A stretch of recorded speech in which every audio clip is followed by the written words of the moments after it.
یہ کسی کو کہتے ہیں ہماری بہن نے چپکے سے ایک شادی کر لی اور ہمیں اس کی شادی کا نہیں پتہ تھا، ہم نے اس کی کسی اور جگہ شادی کر دی۔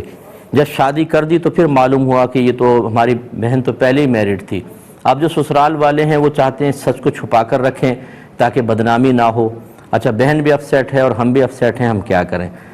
دیکھیں مسئلہ یہ ہے کہ آپ کی بہن نے اگر واقعی کفو میں نکاح کیا تھا، ہم پلہ لوگوں میں ایسے شخص سے نکاح کیا تھا کہ جس سے نکاح کرنا آپ لوگوں کے لیے کوئی باعث شرم و عار نہیں تھا، اور آپ کی بہن عاقلہ بھی تھیں، یعنی پاگل مجنون نہیں تھیں، اور اسی طرح وہ بالغہ بھی تھیں، تو ان کا نکاح بالکل درست رہا اور وہ پہلے شخص کی منکوحہ ہیں۔ اور جب کوئی عورت کسی شخص کے نکاح میں ہو تو اس کا دوسرا نکاح نہیں ہو سکتا۔ اللہ تبارک و تعالیٰ نے جہاں حرام عورتوں کا ذکر فرمایا وہیں فرمایا والمحصنات من نسائکم، اور تمہاری عورتوں میں والمحصنات من النساء، اور عورتوں میں سے شادی شدہ عورتوں سے بھی نکاح کرنا حرام ہے۔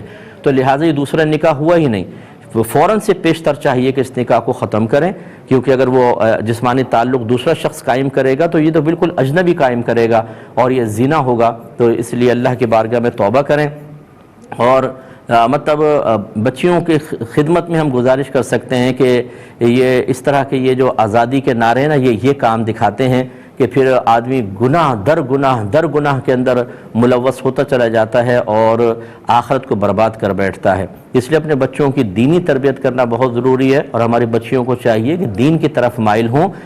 اس طرح آپ کا دین آپ کو مقید نہیں کرے گا، آپ کو بیجا پابندی میں نہیں رکھے گا، بلکہ آپ کو وہ آزادی دے گا جس میں آپ کی عزت بھی ہے اور احترام بھی ہے۔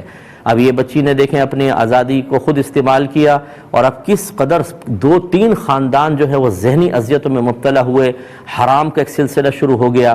اس کا کیا فائدہ ہوا؟ اب آخرت کے اندر جو جواب دینا ہوگا بہت سخت ہوگا۔ خلاصہ کلام یہ ہے کہ فوراً جدا ہو جائیں، وہ پہلے شخص کی منکوحہ ہیں انہی کے پاس جائیں، دوسرے سے ان کا کوئی تعلق نہیں ہے۔